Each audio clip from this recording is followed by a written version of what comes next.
Welcome to Modern Anarchy, the podcast featuring real conversations with conscious objectors to the status quo. I'm your host, Nicole. I tried to keep her quiet, but she's screaming inside of me. I tried to keep her hiding, oh, shut up. I tried to keep her quiet, but she's a wild, wild woman. On today's episode, Chris joins us for a vulnerable conversation about their journey into the liberation of polyamory and unfolding the matrix. Together we talk about the expansiveness of connection, the surrender and trust needed to find security and change, and how our identity shifts through relationships. This episode is exactly why I call this podcast Conversations and not Interviews, because I was in a tough place during this time in my life when I recorded this episode with Chris a couple months ago. I needed community. I needed other people in this world who could see me and the struggle that I was going through at that time. And so first off, I just want to say thank you, Chris, for holding this space for me. I know, when you get invited onto a podcast, maybe this isn't what you expect, but I needed it. I needed you. I needed community, and I needed other souls out there who could see me in that pain. And so thank you for that. I was really struggling with the reality of being in love with someone who is monogamous and just feeling like there's so much security in that space and feeling like that's the safe space that I wanted to go into, but at the same time feeling like stepping into that space was quite literally cutting off aspects of my self-exploration, aspects of my own self-identity. I felt like I was losing a limb, but I wanted the security, and I love that person. I still do love that person, even if we have decided not to embark on a relationship together. And so I was really having it, and I think you can hear it in this episode as I go back and forth between the experience of feeling so frustrated and scared to step into polyamory and to trust that I'm going to be okay even if I don't have the primary partner, because we are our primary partners, right? For that solo relationship. Yeah.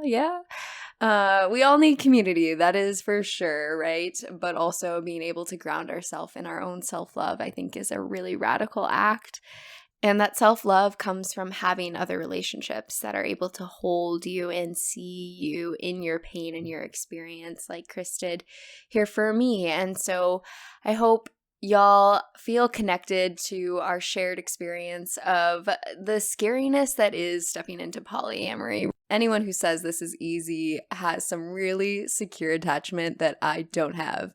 And so if it is a struggle, if it is scary, I just want to say that you're not alone in that. And I think back to that episode with Dean, episode 84, about how, we do a lot of scary things in life because it means we are living more. And I just could not and I cannot cut off this aspect of myself that loves more than one person. And so I hope y'all enjoy today's episode and find some resonance in the beauty of polyamory and the struggle as we explore both sides of the coin today here in this episode together. Y'all, tune in. So then, where do you start your journey? Where do you want to begin the story? I've been thinking about that, actually. Yeah. And I think I want to start with a little bit of a snapshot of where I am. Let's do it. So yep. I'm a known individual. Yep. Where are you today? So the place I find myself now is I am in 3 non-monogamous polyamorous relationships. I currently live alone. I am married to my spouse, whose first initial is S. They use they, them. I have been married to them since 2008. So it's been a long time. We started dating in high school, like high school sweethearts, whole thing. I'm also dating a person whose first initial is A, uses she, her pronouns. We've been dating for 4.5 years. And she and I see each other probably the most out of all my partners. And we've really built a life around each other in a pretty deep way. And then finally, I am dating a person who uses K as their first initial and uses she, her pronouns. We've been dating for about 1.5 years.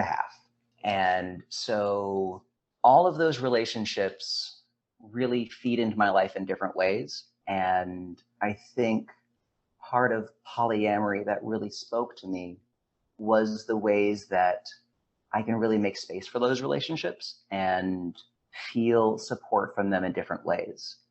It really allows me to move through the world kind of charting my own course, but receiving support from all these different places at the same time. So that's where I am now. Broader biographical details. I'm a teacher. I teach at a private school, and I'm 36 years old. I'm agender. I use any and all pronouns. I was assigned male at birth, and I typically get coded as masculine.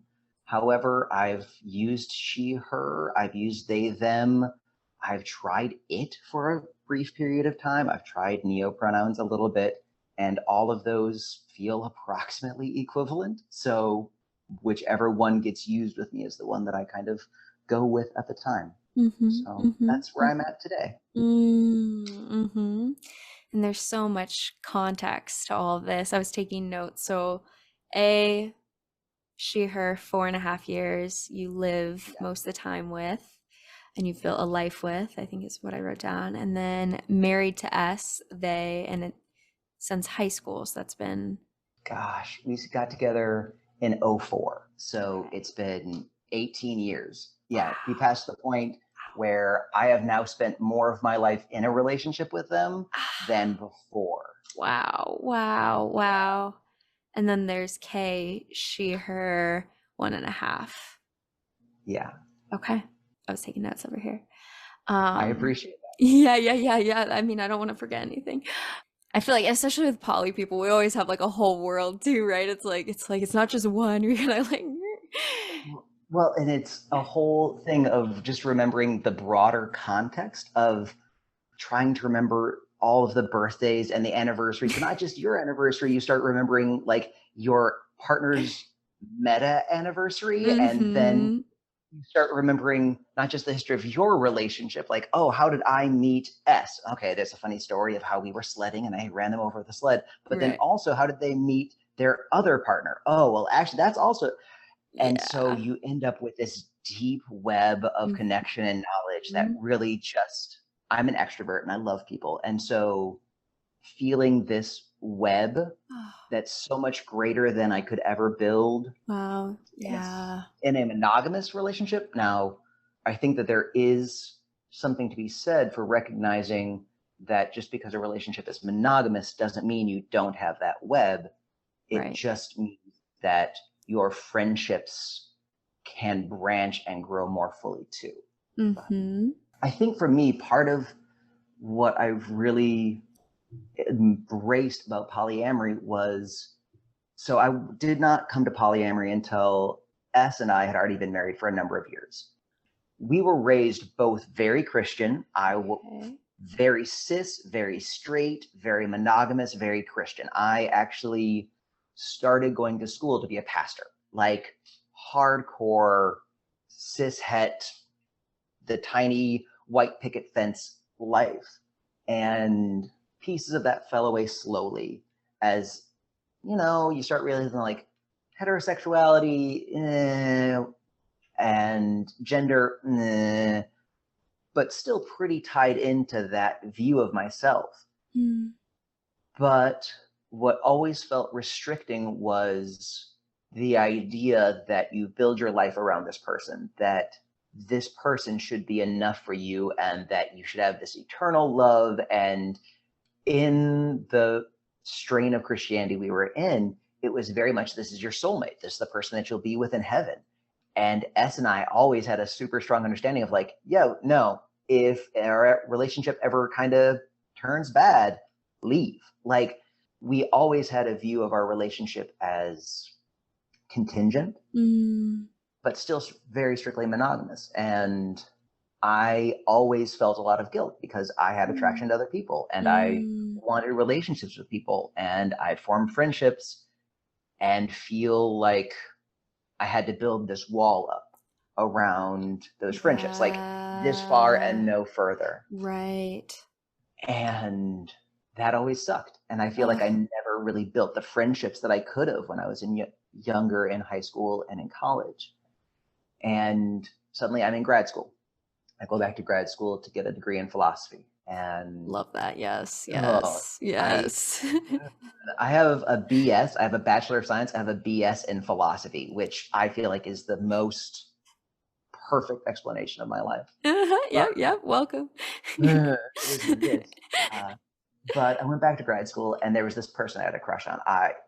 Huge crush on them. They like brilliant. They were funny. They were neat, and I wanted to be friends with them. And I was friends with them. And I would come back from hanging out, and we would have been reading this super weird, dense philosophical treatise. And I would come back, and I would stop saying, I'm just like, I just like them so much. And S would just say, yeah, that's wonderful. Of course you have a crush on them. They're cute. They're smart. You enjoy hanging out with them. Why wouldn't you have a crush? And I'm like, because I'm married to you.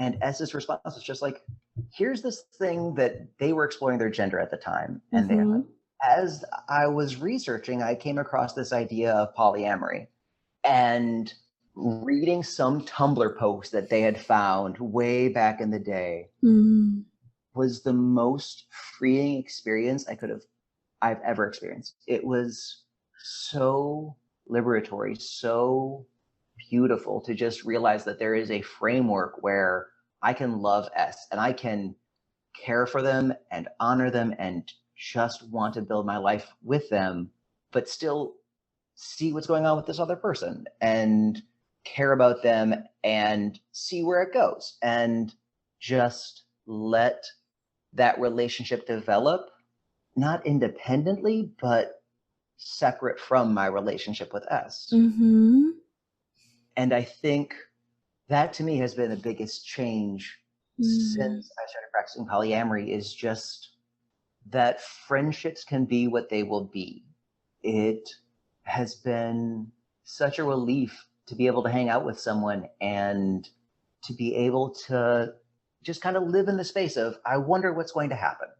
I wonder if it turns out that we have one TV show we have in common and we love talking about it and we talk about that and that's the depth of the friendship. Cool. Or is it going to be that actually we really resonate on a pretty deep level and suddenly I've been dating them for 4.5 years, not feeling the need to pigeonhole those relationships, not feeling the need to close off those avenues. There have been times where, after realizing that I was polyamorous, where I was in a single relationship. And that's kind of the way that happens sometimes. But it felt so different being polyamorous, but only in one relationship, because it meant that was a state that was in flux. That was a choice. That was a position I found myself, not a requirement, not a binary. I am in a single relationship. I am out of a relationship. No, I'm always in relationships. I am married to S, but then I'm friends with this person, but then I'm kind of intimate acquaintances with this person. Like, just the framework for being able to explore those relationships just radically changed how I understand myself as a relational person. Yes.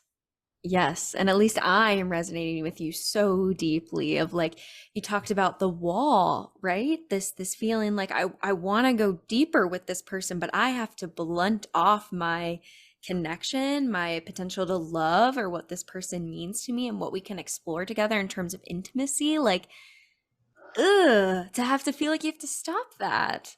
I feel like sometimes polyamory gets this rap of being all about sex and being all about like, you can have sex with multiple people at the same time. Like, oh man. And that is a piece of it. At times it's not though. And it is about being able, insofar as the partners that you're okay with and the conversations you have, being able to say, I'm interested in this person. This person seems neat. Let's see which paths of intimacy feel right. Maybe, my gosh, this person and I connect on such an intellectual level. We read all the same books and we just want to talk until 2 o'clock in the morning about the philosophical discussions that not a single one of my other partners wants to hear. Mm-hmm. But there is no sexual chemistry there. Yeah. None. Yeah. And polyamory embraces that and says, Yep. oh, wow, that is a super valid relationship, and you should sink as much energy as you want into that. And Yep. it's not a threat. When I was married just to S and I was monogamous, Mm-hmm. that would have felt like a betrayal. That would have Yes. felt like I was giving away a piece of myself that should have been theirs. Mm. And instead being able to say, no, this is another relationship. It might take some time away from you, because that is like the hard truth of polyamory, is that time and energy are finite. Well, Yep. not, but Absolutely. Yep. those are things you navigate. Yep. But being able to honor the ways that intimacy is developed across relationships is just Mm-hmm. revolutionary to me. It's expansive, right? That's the entire thing. Is it encompasses so many different ways of being and being in the world and being with people. My friendships, not my like friendships with a possibility of more, none of those, just my straight up friendships Mm-hmm. feel richer Mm.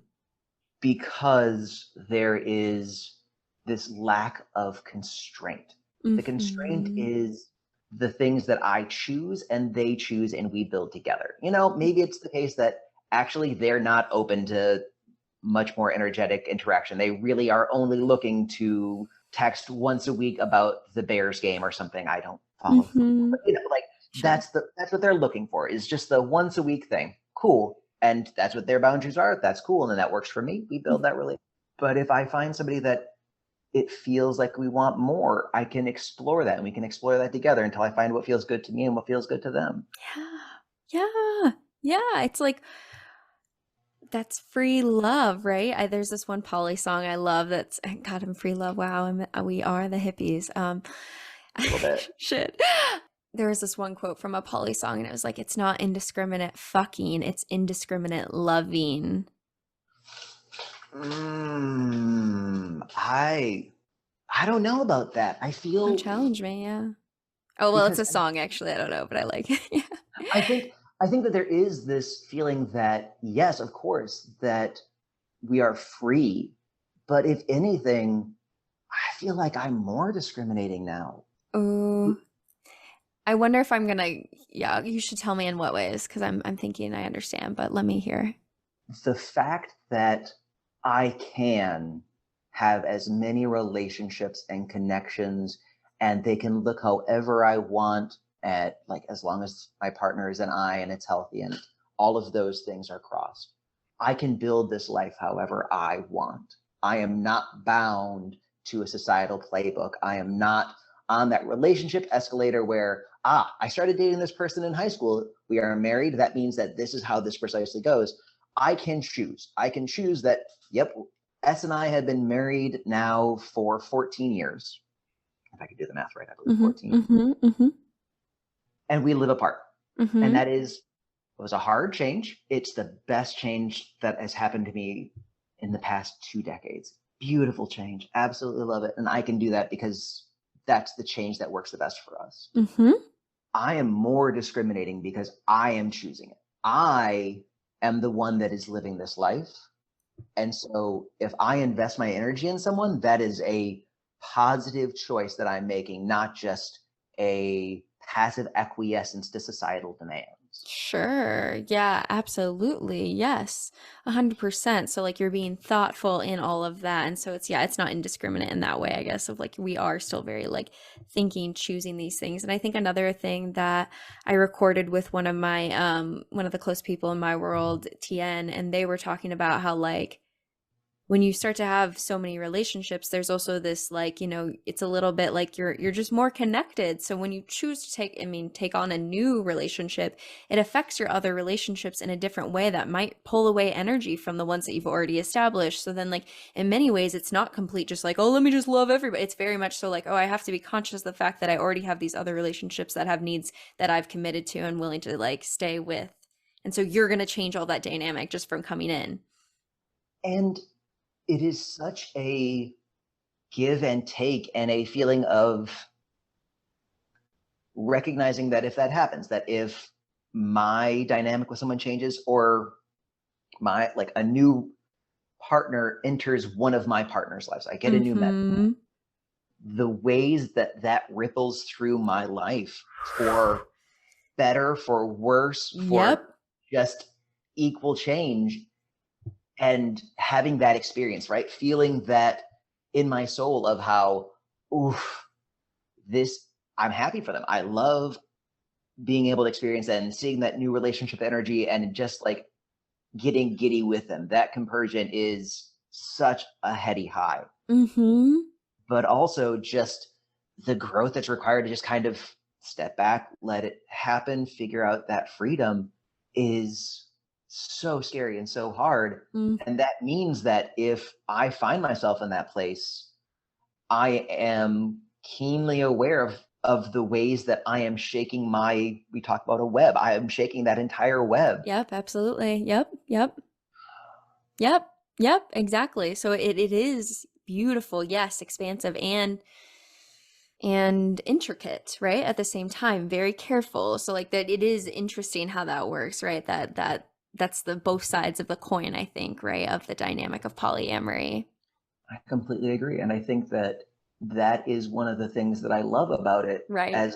As terrifying as it is and as daunting as it is, because I think one of my partners really expressed it well, of in polyamory, she felt like she gives up control of her world. Yeah, she's super insightful. I'm with her. She is brilliant. Okay, like, and it was such a powerful moment for me to sit with her as she grappled with the ways that by being with somebody that is with other people, you give up that stability of, I'm worried about one relationship. I'm worried about just my relationship with A. That's all I've got to worry about. That's all they've got to worry about. You know, you have to worry about if your boss is being a jerk. You have to worry about if your sister-in-law is just planning a wedding and being just the work. Like, you know, you worry about those. But this one thing is what you invest your energy in. Suddenly, my relationship with A is deeply tied to my relationship with S. And grappling with that and making peace with the fact that you are no longer the soul celestial bodies in a binary system orbiting each other. Everything is moving, is such an act of surrender and trust. And so when we come back to that, like, indiscriminate fucking, indiscriminate loving, you can't. Like, you need to trust that the people that are moving through this system with you care. I am so afraid of that. That is so scary. That is so scary. What do you mean? Why? Because I like the security of like someone's gonna be there, like, and you know they're not gonna, and like I get it, like I know you can leave and stuff, but like knowing that they're gonna be there, we're like, and I know, like, it's, I guess, trusting into the web, right? It's trusting that like I'll be able to hold myself and be in it, but it's like there's some sort of like safety, kind of like, you know, your partner was saying, of like level of control of like when you make this monogamous commitment, it's like forever. Sorry, I shouldn't say this in a bad voice, right? When you make the monogamous commitment, it's kind of demeaning. When you make the monogamous commitment, it's for life, right? So then it's like we're gonna be there versus like, oh, there's this reality that like you could really have a game changer. Our amount of time together could change, and my relationship with you is dependent on all your other relationships with people. Like it's really embracing like the like full reality of change is inevitable in this really complex way. Minutia, right? Yeah. When you're in a monogamous relationship, you know who's going to pick you up from the airport. Exactly. It's a tiny thing. It's a tiny thing. Yes. And, you know, hey, turns out that they actually had a long day at the office and whatever. Yeah. That feels so different than, actually, I can't pick you up at the airport because I have a date night with this other person. That, that's so different. I had COVID and no one was there, and I felt so like, fuck. Oh my God. Yeah. I was quarantined, and before that, like, I was living by myself, but right before quarantine hit, I had started living solo, and it was scary, but I'm a member of two different gyms. I've got my job. I've got my other Yeah, relationship. yeah, I'm yeah, trying to yeah, just yeah, all that. yeah.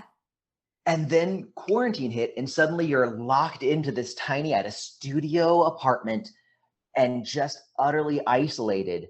And then I got exposed. I never tested positive, but it was that same thing of just, Who's there for me? Who's gonna go walk to Walgreens to go get the cold medicine? I had to walk. Right? Like, there is the trite answer, right? That polyamory enthusiasts give of, yeah, trusting in the web of, yeah, I don't know who can pick me up at the airport, but my odds are 3 times better that someone fair. can. That's fair. That's fair. That's fair.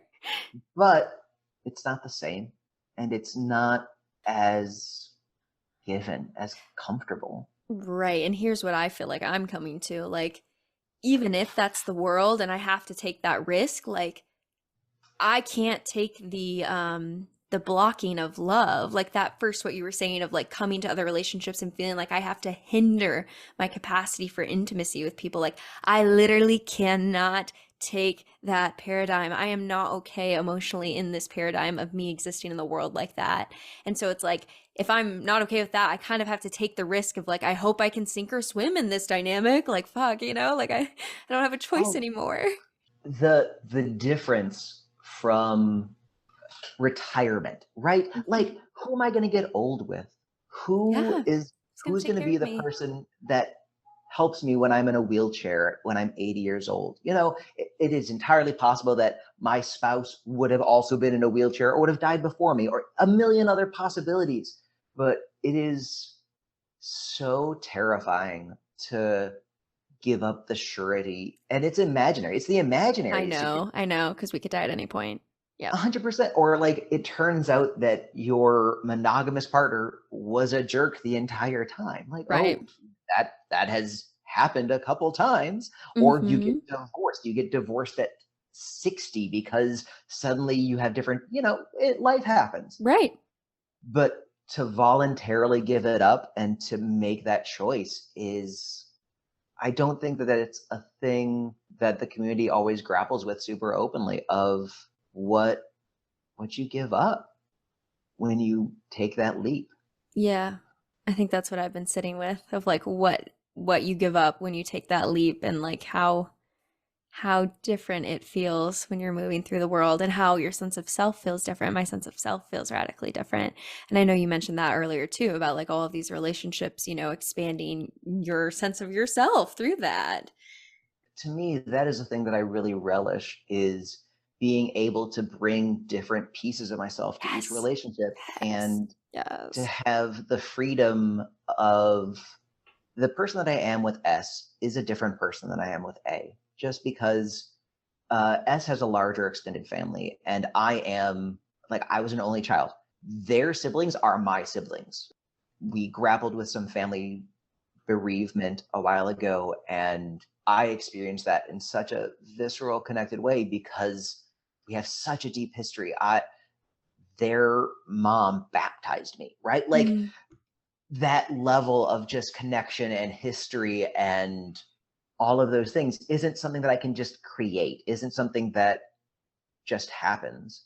But then my relationship with A is one that they're the ones that had the incredible realization about like giving up of emotional stability when Mm-hmm. you Mm-hmm. polyamory, Mm-hmm. and just the emotional literacy and the emotional connection that I Mm. have with her is breathtaking and Oh, beautiful. yes, yes. And I get to inhabit that role so fully there. Oh, yeah. And I am the most intellectual, weird, ultra nerd with K Yeah. that I can. And like my gender is different in those, just because Ooh, S yes. S is Yes. non-binary, uses they, them, and so when I'm presenting masculine and they're presenting pretty masculine, I feel gay just Mm. because Yeah. I'm presenting as if I'm in a same-sex relationship, and so I move through the world in a very different way.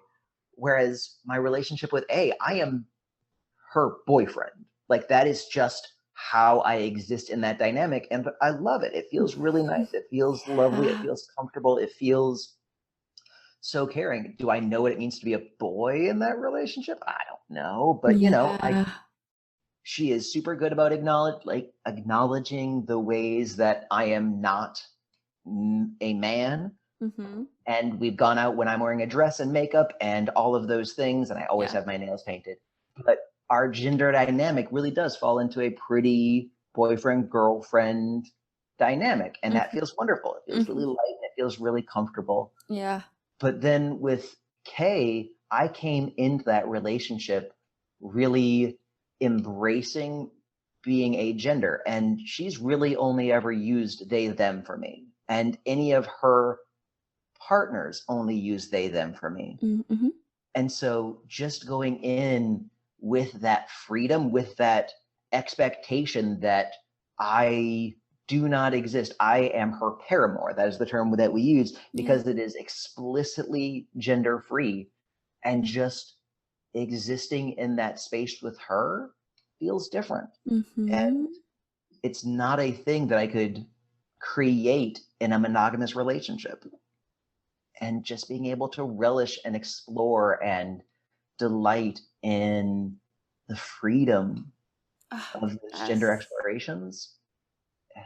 Yes. I think I mean, I have not challenged my gender in the same ways yet. So I'm listening and like hearing all of this expansion that it sounds like you're having between like the different dynamics that are created with the other people, right? And I think at least from what I know about relational cultural theory for my like psychology orientation is also that we are who we are because of our relationships, right? Like if you think about yourself as at the center and then like concentric circles creating Venn diagrams, right? Like who you are is like the overlapping circles of all of these relationships. So yeah, you step into one and you feel an aspect of your gender highlighted here. You step into another one, you feel it highlighted here. And all of this comes to make who you are at your core. Like we're never actually separate from the relationships.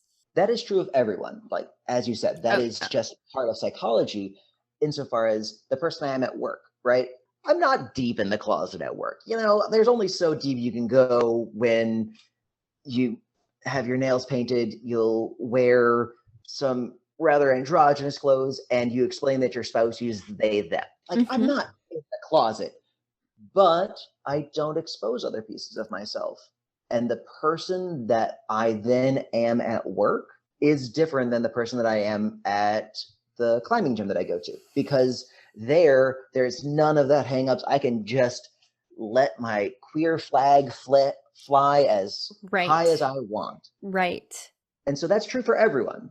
Yes. But when you have multiple intimate relationships, you can build such a repertoire of selves to explore and to inhabit and to just play that is hard to access otherwise. Absolutely. I think the first dynamic you're talking about is a situation where at work, right, there's this reality that like if I bring out these aspects of myself, I might be discriminated against. I might lose connection with these people. I might lose my job. These are very real things, right? So like in that relationship, it's like we cut off parts of ourselves to maintain relationships, right? And like with a power dynamic of work in a capitalistic game, like you don't really get a choice here. Like you're gonna have to cut off parts of that. Like unfortunately, right? Like we should be better, but this is what it is, right? And like so in that, yes, it creates a different sense of self. And I think what is really I love hearing about your story is though, like when we come into a space of like when you're fully safe to bring all parts of yourself, right? Because in this poly world, no one's asking you to compromise who you are. No one's asking you to fit into anything. You're just being yourself. Yes. And in that world where you feel fully safe, you recognize that like I see different parts of myself highlighted in all these different relationships because it's like it's a created chemistry dynamic, like, right? Like, and you're at the center of all those ones, and that's you, like in a safe place. The bad places, we can talk about how that needs to change. Here, wow. I think that is such a beautiful piece of the experience is just I am too big of a person to fit in a single relationship. I am a lot. I know I'm a lot, and I love being a lot. That's a given, okay? Yeah. I don't mean it in a bad way, but I do mean it in a way of I want to experience the most I can out of life. I Yeah. want to be a deeply, I'm sitting down, I'm reading a 2,000 page genre fiction thing, and I want to find somebody that I can just dive into that with. Yeah. But I also want somebody that I can do powerlifting with and just gym bro out with.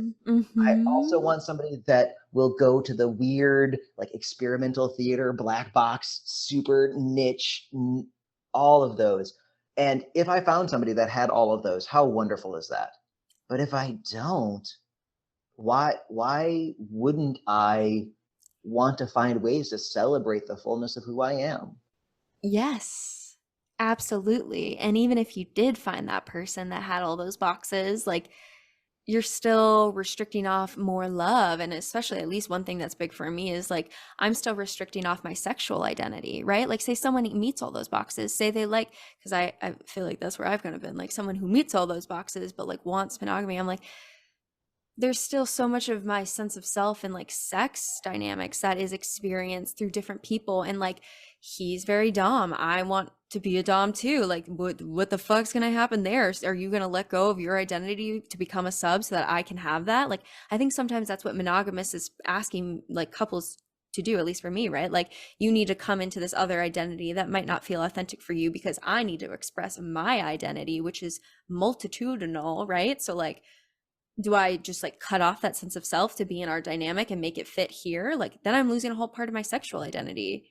I think that that is a fascinating piece that I hadn't really considered before, where there are pieces of ourselves that are defined relationally, Yes. Yes. cannot be experienced, that cannot necessarily be experienced in a monogamous context. No, that's not quite right. Yes, I think you are, unless they're willing to like change, be amorphous, and like their senses. Like, I really like, I don't know how to process this. Like, right? Like, he's a dom. I want to be a dom too. Being a switch and Like, real what? talk, being a switch is, yeah, I Yeah. think it is. There are certainly things where my interest in weird fiction, Uh-huh. it is not defined by an other, Mm. whereas being a dom is defined in Yeah. relation to someone Fuck. else. Yeah, you're right. You're right. Exactly. Yep. And Yep. so part of monogamy is that those pieces are necessarily differently expressed compared to, I can be interested in genre fiction and you cannot, and that doesn't change it. Yeah. Whereas, Yes. yeah, Yeah. I'm sitting with you on that too. Yeah, exactly. Fully. This has been my conundrum, right? Like, what do you do with that when your part of self then is being cut off? I don't think you can. I think, and then you're asking the other person like lean into a sub sense of self, and like maybe they just don't, and like that's also okay, right? Like, I shouldn't be trying to force someone to enter into a whole new thing that doesn't feel safe for their sense of self. Like, what? and I think that there is a piece where this is the polyamorous piece of me that says it is hard to imagine a partner requiring me to be a certain way to fulfill their needs. Now that's unfair in certain ways. My partner's requiring me to be trustworthy. Yep. Yeah, Like yeah, they yeah, do.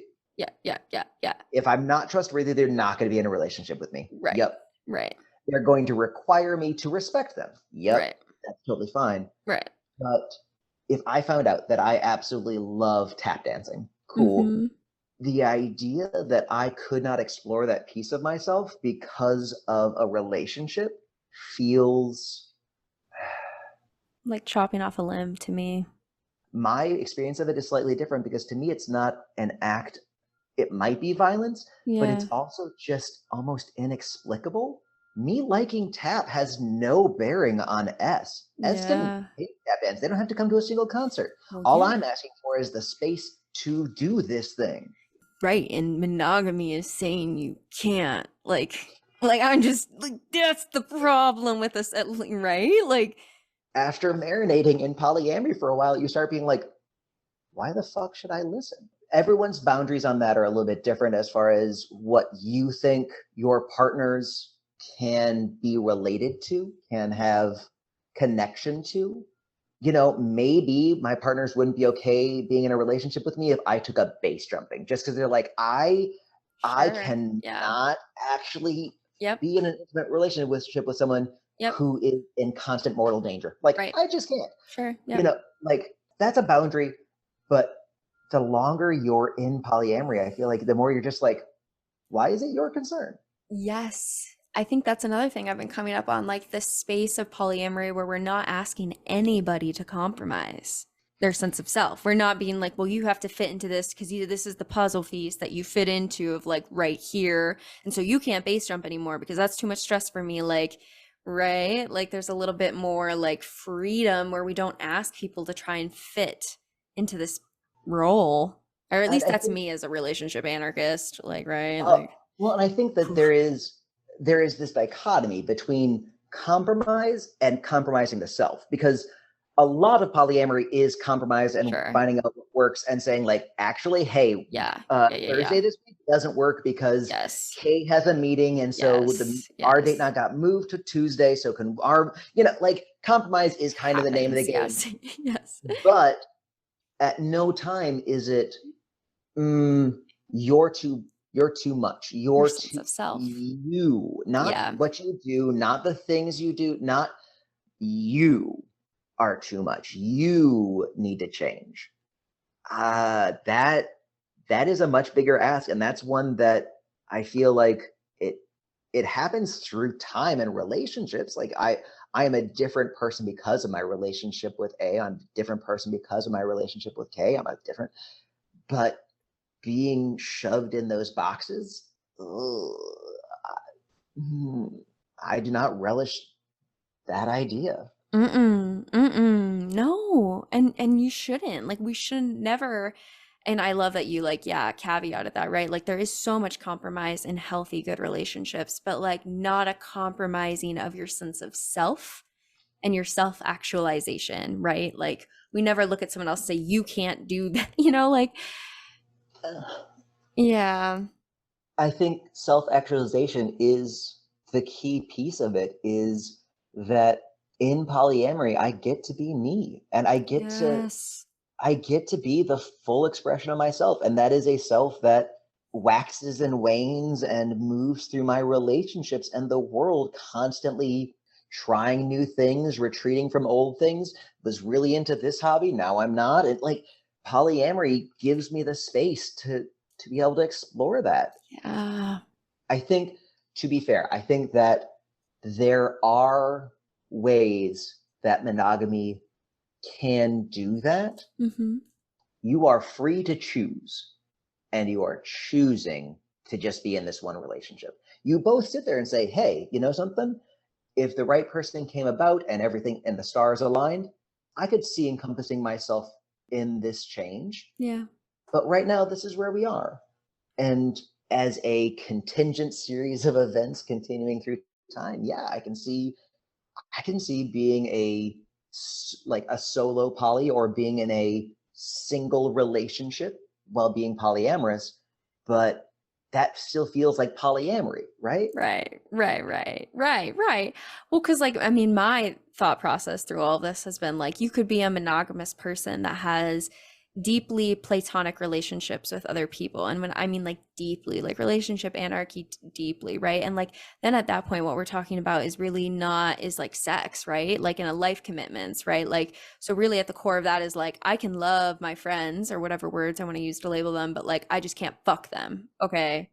So then at least for me, it comes back to like, even in a monogamy world, if like I'm gonna combine my relationship with you and live to the end of life and have all these deeply full relationships with other people, I think I could do that, like build, really construct with one person and have full relationships with everyone else. But then I hit this point where I was like, but that means you can't have sex with other people. And that's really what that means, is like, are you fully satisfied sexually just with one person for the rest of your life? And I'm like, I don't know if I can be because of the earlier question of the like dom sub question of like cutting off sense of selves. And I've experienced that in terms of like connecting with other people of different genders. Like I feel like when I connect sometimes with someone of a specific gender, it brings out a certain side of myself. And when I connect it with a different gender, it brings out a different side of myself. And so then I feel like I'm cutting off parts of myself when you're asking me to just pick one. And then my sexual identity is like disconnected. And I did not want to comment on what you are going through because I do not have the full Oh, context. yeah, please do though. But I think that part of what I hear in that is it is attempting to separate sex from all these other kinds of intimacy. It's saying that sex is fundamentally different than platonic and emotional. And I feel like that is either not true and eventually the emotional you are sexually monogamous but you're emotionally polyamorous, Yeah. that eventually the emotional polyamorous actually won't be okay either. And that's like, actually, yeah, you're not having sex with that person but you still hang out with them 3 nights a week. Yeah, and it's too much for a monogamous relationship. Yeah, Yeah. I'm not having sex with them, but that's too much connection. So, it's either not true, or if it is, then I just feel like sex is wonderful. Sex is great and Yeah. it is incredibly passionate and valuable. But if that is the thing that is the hard line for you, that's the only thing that matters, then I don't understand what you think friendships are. Like, if all you care about is whether someone else is fucking me, then you don't understand how full of a person I am and the ways that they have access to me, right? Like, Yeah, in terms of love and like intimacy that you have with those people. if you're not threatened by the connections I have with people, then Yeah, threatened by why are you sex. threatened by the sex? Like, That's a good point. either it's Yeah. either it's not true and you're gonna be messed up later, or it is true, in which case, like, something's weird now. You're Yeah. you're not actually taking the connections I have seriously enough. Right. It Yeah, and some people do put blocks around that, right? That's where people have like the boundaries of emotional cheating within monogamy, where they're like, you actually can't have any close friends of the opposite gender, right? Because it's all heteronormative in that lens, right? So like then that's kind of where some people do go of like you can't even emotionally like forget the sex, you can't even emotionally connect with someone of the opposite gender. and to me, that is a thing that I felt, right? Like, that is a thing that I felt with beginning of my relationship with S, was feeling like I like this person too much because they were in my philosophy program, and S is an amazing person and has grown to be able to have philosophical conversations, but it is never their idea of a good Yeah, time. yeah, And I felt like I was cheating on them because I just had these beautiful conversations. I had this beautiful connection. Like, I did have a crush on them, but it was that connection. So I just feel like you have a fluid bond with only one partner. Okay, like, sure. conversations about safe sex, talks about Yep, all of yep, those things. yep, I think yep, yep. that there are nuances in the discussion Sure. where you can, with somebody else, create boundaries about what feels good to you, what risk profiles, what kind of things, actually, this kind of thing, I only want to experience with this other person. I'm Mhm. choosing that this is the only, Yes, and that's that beautiful. in your example, you're saying, like, the only dom I want in my life is this person. Hmm. That's really wonderful. You're Hmm. saying this is what I want with this person. Hmm. I think that, building those up and cherishing those is really powerful and really important. Yeah, absolutely. But them being imposed instead of celebrated feels, Restrictive. yeah, there are definitely ways that you can view them as ways to celebrate and access yourself. I wanted to run a marathon for a while. Like, that was a thing that I wanted to do, and I started training for it, and I, like, really hit it hard. Hmm. And that meant, like, 12-mile runs on a Wednesday night. And so I Yeah. did nothing else. My weightlifting, my swimming, my climbing, all of those cut out pretty hard because I had this one goal and I was trying to build towards this one thing. And so, Right. hey, actually, I want to build this relationship with someone. And in order to really build this relationship that I want to, the time that I want to sink in this person, I am not having these other kind of relationships. I'll have Yes. friendships. Yes. I'll have whatever. But saying, ooh, I want this so hard that I'm not going to open myself up to those other things. That's beautiful. I can't imagine it for myself right now, but I'm 36. Who knows what it's going to be like in 20 years? I don't know. Maybe I Right. will find that place that I'm just like, no, this person, this is my marathon training. This is the thing that I am Committing giving up to. Yeah. all of it for. And that's gorgeous. But and yes, I hear that. I hear that. I am with you. And yes, like I am, and like this is why half of me was like, maybe I'm monogam. Maybe I do want monogamy. Like shit, you know what I mean? Like I like that. And I think as a psychologist, I'm like, I could spend my whole life trying to truly be in relationship, good, close relationship and understand with one person and they have all these other friends. Cause like that's really hard to do with just one person, honestly. The more I study psychology, I'm just like, holy fuck, you know? So, like, I think I could connect with someone to that level. But then, even in that paradigm, that still means that your sexual identity self is with that one person. Like, it's not like friends where I can just be like, oh, like, I have friends where I get my relational stuff with a mix of people, but I have one primary. It's not the same way with sex. It's not like, oh, I have one primary, but I also kind of play and dabble in other sides of my self, my identity with other people. And I think at least this is my personal dilemma where it's like you get kind of caught up in that where I never really thought about who is my sexual self. That's why I think it's interesting when you're talking about gender, who's your gendered self and how we notice like it comes out through different fucking relationships and I can't just have one. Once you start recognizing the ways that the self is manifested through those relationships, your sexual self, your gendered self, your personality self, I am a different person in these relationships. And you can do that. You can do that in monogamy. You can still explore yourself, but it does put a block on where they can go and what they can feel like. I think that there are definitely times where I had to realize that I was overextended, that I was in relationships that I could not care for myself or the relationships I had. And I had to make some pretty hard choices about what felt good and how I could care for myself and the people that I needed to. Right. And so, I think that there are times where you can close up a little bit. Sure. But to make a commitment that that's where you're going to be forever is, commitment means that it's going to continue forward, right? But the thing is I commit to respecting my partner. I commit to loving them. Yep. I cannot commit that I will always be the exact same person. I can commit that I will always respect them because that is who I am. Yep. But to expect me to be the same person day after day, week after week, year after year. No, I mean, and I think what we can commit to is that we're going to change, right? Like that's almost like the one thing we can commit to. Sometimes I feel like I've seen too much of the Matrix. Do you know what I mean? It's impossible, but what do you... I can't go back to these like I know so much now about like at least I know I keep coming back to sex and I hope you were equally enjoying the exploration of this conversation. Okay. Absolutely. Well, because like there's a part of like so much of like, and fuck it, this is right. No, this is exactly where I want to be in my life. Okay. Like this is exactly what I want to be doing in my life right now is this and talking about sex and relational identity. Like I've always wanted to be here. So thank you for being in this space with me.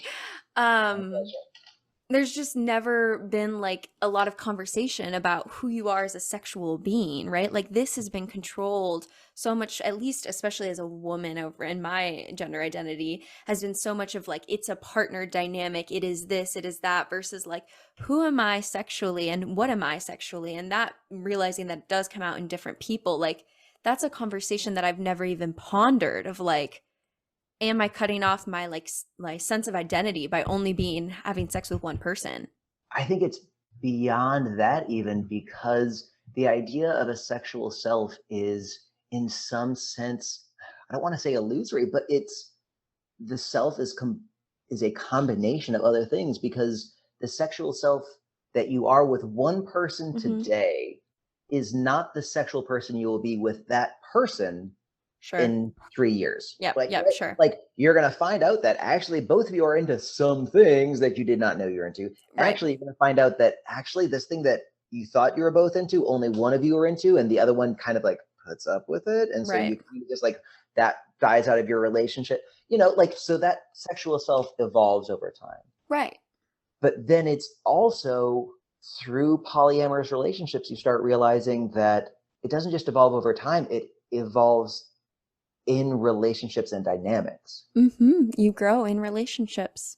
And so the person you are in a given relationship is going to be different in a different relationship. It just Right. is a fact. Right. And I guess my thing about the Matrix then is like, so my sister is Mormon, right?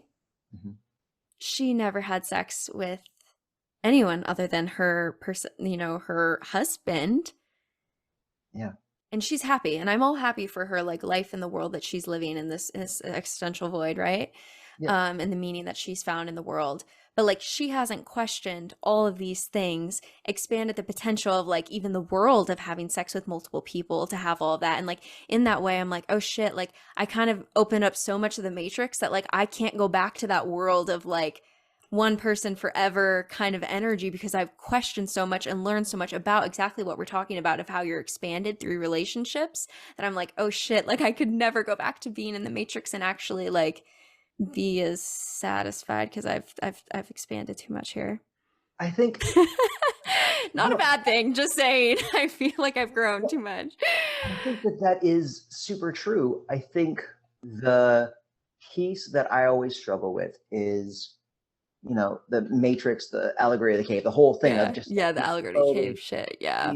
You realize that these things are not real. Yeah. So you find the truth, reality, all of those things. Well, there's a piece of me that's like, I was incredibly happy when I thought I was cis het monogamous. I thought I was I didn't think I was happy. I was. Exactly. So much. You were happy. And I don't want to say that the person I am now, the happiness I have now is better because exactly. I don't know if I am, but I can say Yes. I can't go back to that one. I'm not saying this one's better. I'm not saying the person I am now is better than the person I was then. I like this person more because I grew into this person, regardless if it's better, regardless if it's bigger, regardless if it's more enlightened, whatever things we sometimes fall into. At the very least, I can't go back. Exactly. Yes. Yes. It's not a judgment, right? Like my sister is living a beautiful life. You were happy. She's happy. Like, yeah. And right. And I think it's very important of not using it being like a judgment of like somehow we know more because like we don't, you know what I mean? Like we have know nothing more about what it is to be in this existential void. I don't know. That's why I was trying to find another metaphor for it because like the allegory of the cave has like such like negative connotations where it's like you're still in the dark if you're down there, right? So then it's like we don't want to say that. That's why, but I guess the Matrix is also negative because it's like then you're living in a fake world. I don't know what kind of metaphor it is that like to use of like once you've expanded, once I've stretched this far, I can no longer go back to like this thin. Yeah, because all of our metaphors are all like a hermit crab outgrowing its shell. Yeah, which is negative. It like all of those things are saying that it's growth, and it is growth. But real talk, your sister, I imagine, has grown in her love for her husband. Absolutely. She has learned how to celebrate that, how to exist so deeply and so beautifully in that relationship. Yes. And to say that we all grow some every day. We grow in a different way. Yep. But I don't think that she would want to go back to the marriage that she had when she just was a newlywed. Like, I hope she says, I could not go back to that right? Like, she can't go back to that. Hers has been more of a straight line blossoming. Yours has winded and wound its way around. Yeah, what a storm. Oh, amen. I'm okay. Golly knows I have gone some places. Woo! But it is important to say that your growth is, as long as everyone's happy, healthy, and consenting, all growth is beautiful and something to celebrate. Right. And it's not something that you can prune back without some real serious trauma. So maybe just different paradigms. That's kind of a word I've been throwing it around of like, you see the world, how you connect, the meaning you make of it in a radically different way. Just like when someone's religious, like, right? Like that's a different paradigm of how you exist in the world, right? And it's hard to ask someone who's like in a religious setting to just be agnostic. Like, And once I've gone to the paradigm of polyamory, it's really hard for me to go back to a paradigm of like monogamy. Well, and I think it is especially hard, real talk. The clue is in the way that you phrase it. It's not, I'm stepping into monogamy. I'm Yeah, stepping forward into this going new part of. back. If you said, I am so excited to explore this new piece of my life, I am so excited to see what it's like to build a relationship with the knowledge and skills that I have gained. Like, oh my God, being this aware, this experienced, this in touch with who I am and bringing this full self, this enlightened fucking being into a single relationship. How fucking beautiful is that? But that's not what you feel. Right, because the sex. I'm not fucking kidding. Like, it's real. Like, I am so real about this of like, because I guess I'm pushing because I'm like, yeah, that's exactly where I was. Like in these last couple of like processing of me was like, I'm happy to be in a monogamous relationship. I've done all this processing. I study relationships for fuck's sake, right? Like I'm ready to do this, but like that still doesn't answer the question of your sexual identity. Like, oh, Well, and I think that then points to the fact that it still feels like, because as I was saying, you're like, how wonderful to bring this full self into this relationship. Yeah. It sounds like you don't feel like there is space for the full self. Like, it sounds like you feel like you're having to renounce part of who you are. And that's not. I just didn't know this was a part of who I was. Do you know what I mean? Like, I didn't know I needed this. I didn't even know until I had sex with other people that there was other sides of me to even explore. Yeah. Yeah. Seeing the ways that you need that freedom, the ways that that freedom feels like an intrinsic part of who you are. Yeah. That's a thing that you worked really hard to build. You worked really hard to gain. And when I talk about realizing I'm polyamorous as liberatory, I don't think I could give up that part. I could have that take different shapes. I could have that look different ways. I could make space for that in it could look so many different ways depending on where but I can't give that up. I cannot imagine losing that piece of myself. Yes. And that is what I have been saying to myself too, of like, no relationship is worth losing yourself. If you lose yourself, then you're not in a relationship. Someone else is. Yeah, exactly. Yes. Because exactly what you're saying of like cutting off those sides of yourself. And yeah, right when you were saying it to me, I was like, are you saying it to me? Are you saying it to yourself? You know what I mean? Like, I'm sure a lot of this is all of like that same, like, I think that is the liberation, is like connecting to this deep, expansive part of yourself and knowing that like, I have to stay here because this is where I feel the most alive. This is where I feel the most connected to the world, connected to other people. Even what you said at the beginning of this conversation, right? Connected to the fat cat. I see you. Did you see her meowing in the back? Oh, I heard her meowing, and I celebrate her voice as an independent agent. I celebrate you too, baby. You're connected to the possibilities of what a relationship could be in the world, right? Like, that's what you're cutting off. That's huge, Well, and let's be frank, you are always cutting off some possibilities, right? Like, sure. I cut off the possibility of moving to Singapore and being an investment banker. I have no skills for that. I have no interest in that. And, I also cut off the opportunities to have certain relationships. There's certain kind of relationships that I'm just not interested in and not going to pursue and not going to have. Right. And so it is not that polyamory says I can do everything. It says I can, but I'm not going to. I'm going to choose which one of the buffet in front of me. Of every kind of relationship, person, experience, I can choose. And I don't choose all of them because that's not how it works. That will give you a tummy ache. And it will cost a ton when they would do it by the pound. Like, like shit. I love this metaphor. Know, right? I'm rolling. Like, you cannot do it. You have to choose. Yep. But the thing is, when somebody says, ooh, actually, I see you took that, you can't have that. What do you mean I can't what do you mean I can't have that? Yeah.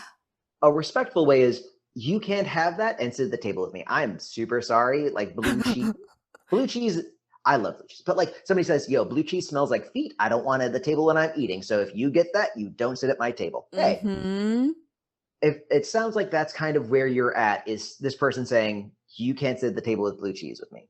Yeah. And, it comes down to saying, even if right now I don't want blue cheese, because I've got a steak. I don't want to put blue cheese on my steak, or I've got ice cream. I don't actually want blue cheese right now. But you're telling me that if I want to sit with you, even in the future, I can't? Yes. Yeah. Yeah. And I think this is you don't have to compromise in your identity here, right? Like that's where it comes back to, because like we did clarify about like you do make compromises, but it's like it's that freedom and expansiveness to be like, yeah, if you want to eat blue cheese, go, it's okay, just eat it at a different table. We'll hang out after for dessert. Like that's great. Like it's like, okay, cool. Like yeah, that freedom of just, no, you can be who you want to be. You don't do them with me, or you need that. Yeah. But I relish the fact, if you want to sit with me for this part, awesome. I really, man, we share soup like pros. Love it. But man, oh man, saying that you are not allowed to sit somewhere else, you're not allowed to take this thing, that doesn't really, once you can pick whatever you want from the buffet, it's tough. Yep. And writing my dissertation, part of like what I was part of like a lot of it was like, oh, like what is monogamy and defining the boundaries of that, right? And like it was hard to find a definition of monogamy because it can be so expansive to some people and like more restrictive to other people. Some people call like emotional cheating, right? Some other people are a little bit more expressive with that. But like at its core, then there's always like no real definition of what monogamy is, because it's kind of so fluid depending on what you call monogamy. So like monogamy is better understood as a concept of what you can't do with other people.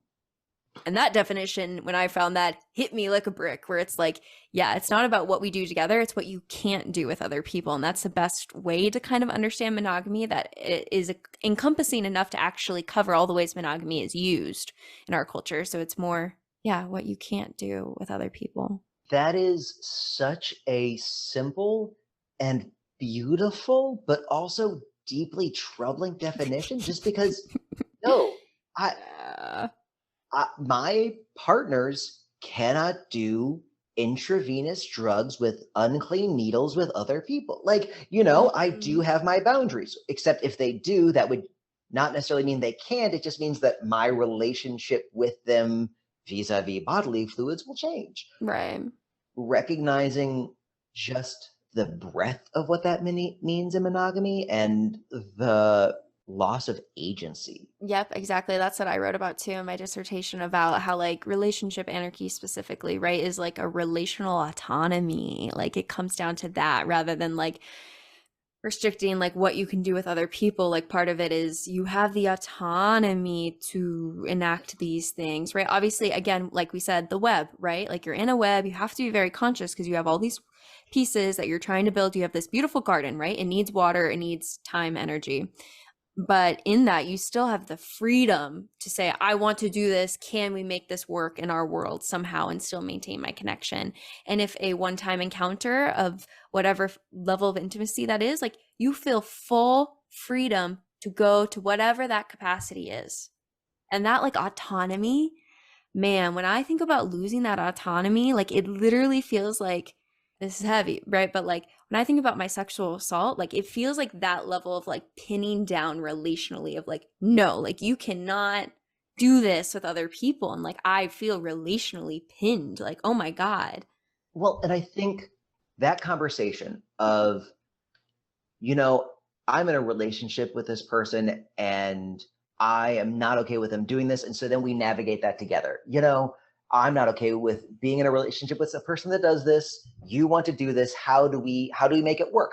What compromises? How do we approach this? And it's that it is two autonomous individuals having a conversation about how to proceed.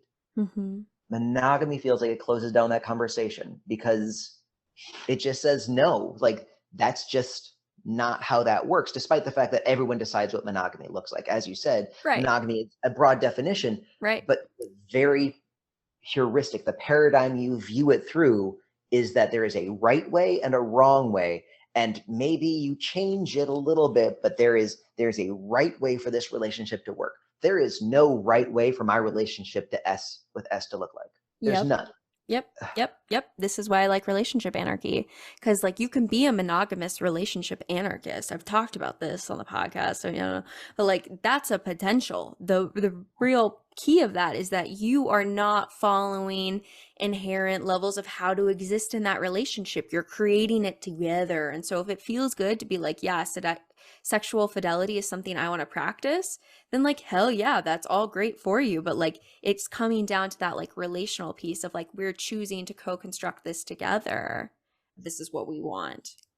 And I think for you, my limited time with you, I can see you having a conversation about what sexual fidelity would look like in a polyamorous relationship, in a anarchy framework of just like, oh, this is really hard for me, but it's a conversation I'm willing to at least entertain. But it is hard for me to pin down what's the difference between relationship anarchy with sexual fidelity and monogamy, because there is a huge difference between those from my perspective. But I think a lot of people don't conceptualize what that difference is. Right. Because I think one of the beautiful thing is this show has changed me, right? Like, I've connected with some people who are in dynamics where they have like one main partner, but they do kink play with other people that doesn't have fluid exchange. Okay, like that's a monogamous world I could maybe entertain, like you were saying, of having that conversation, right? Of like, what does it look like to have sexual fidelity with also like, a little bit more of other pieces that allow for that, right? And like, so yeah, 100%. I think it's possible. And I love getting to hear other paradigms of how people live in this world, just to like show examples of like what we can do to live in these worlds with different ways. I don't know. I just feel like recognizing how those feel different and what makes them different to someone that's aware of it, to someone that's lived with that freedom, to someone that's lived with that autonomy, that is a different mindset. Yep. And this is why I haven't been okay. I'm okay. Like I'm functioning, right? But like, and like in terms of relational sense of self, like I'm crying a lot. Yeah, because you've built a thing. You've built a thing that matters to you. You've built a thing that gives you life. And now you're kind of just sitting on the edge, kind of right, seeing, you know enough, you've lived enough to see what happens if you take that leap. And that's a really daunting place to be. It's trusting the web, though, your partner, right? Like that's the other piece that you come back to. So you dive in, right? Because, and that's this is why, like, this is why I said this is kind of where I'm at, right? And like I appreciate you holding all the space of having this conversation. I don't really know what the podcast is ever going to look like, but sometimes I think it's beautiful when I come in and just be a messy human, because I have to think that there has to be other people who are like in that same space of like trying to do this and equally being confused and scared. And like, if I can just be vulnerable, at least like what I'm going through, maybe I'll save someone else the same like journey of this whole psychological dilemma that I currently sit in. Okay, you are simultaneously too optimistic and not optimistic enough. And let me explain why. I'm listening. Because no one will ever be in your situation again. You are an utterly unique human, and while there are pieces of your story that other people can glean and say, oh, so that's how Nicole thought about X, Y, and Z. Oh, that's what somebody that is in touch with this thinks through. Cool. Right. The odds are against a person that has written a dissertation on relationship anarchy while also doing this exploration. I don't want to say you're a niche audience if that's who you're pitching towards, but I feel like your podcast numbers are going to be pretty low, just as a note.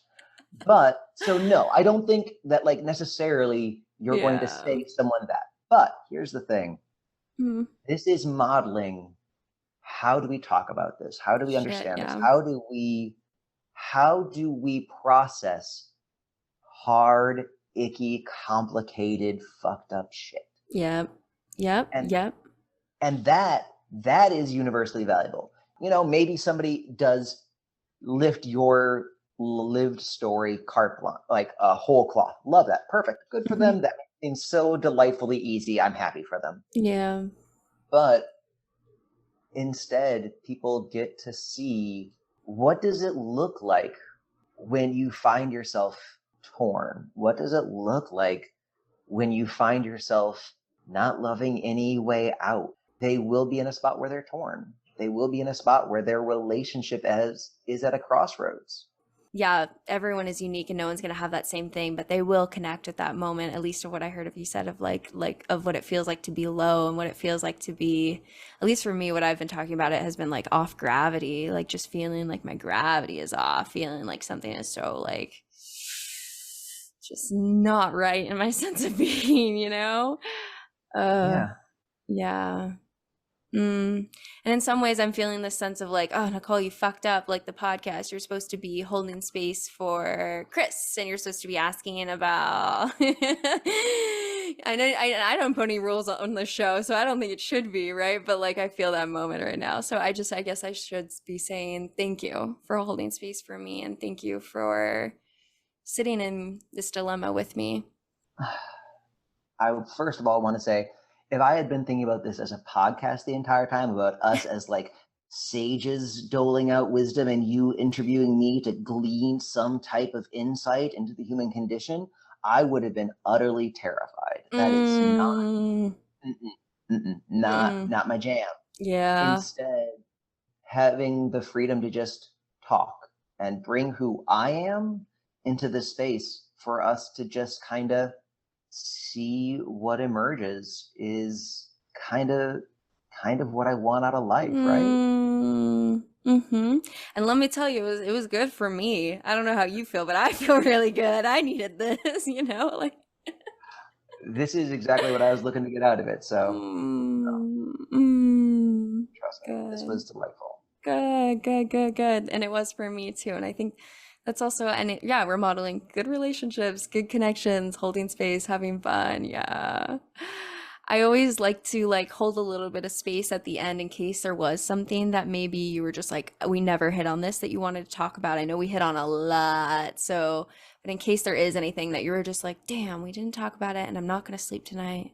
No, I can talk a lot if you haven't noticed. So there's always more I can talk about, but Sure. no, I feel like I was able to express the fullness of my being, the pieces of my story, and I felt like I brought my authentic self to the interview and let it all out. So. You so did. And I think that's why it connected with me so much and resonated with me and moved me in so many ways, because I could feel how true these things are to your being, you know, and your experience in this world.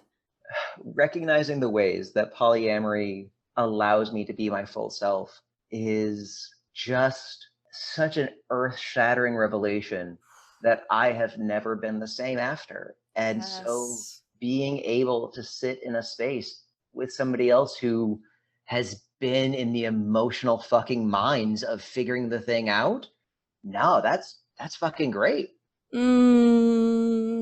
That's exactly what it is, that expansion of yourself. Yeah. It hits. And this is going to be one of those, like, it's one of those moments where the universe just shows up with what you needed at the right time. And so I say, thank you, you know?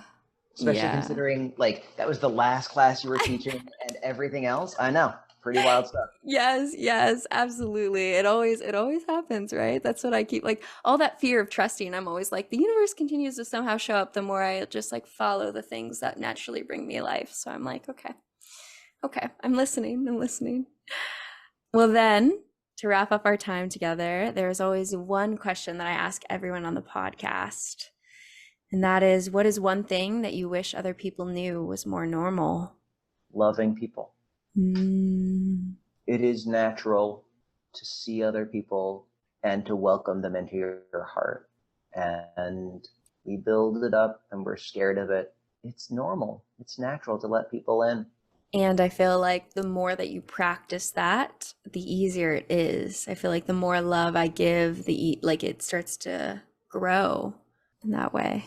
You start recognizing it's not just a thing you do with one person. It's not just a thing you do with your parents. It's not that love can look like so many different things. It can it's loving when I tell my students that they're not allowed to throw things and hurt people. That's loving.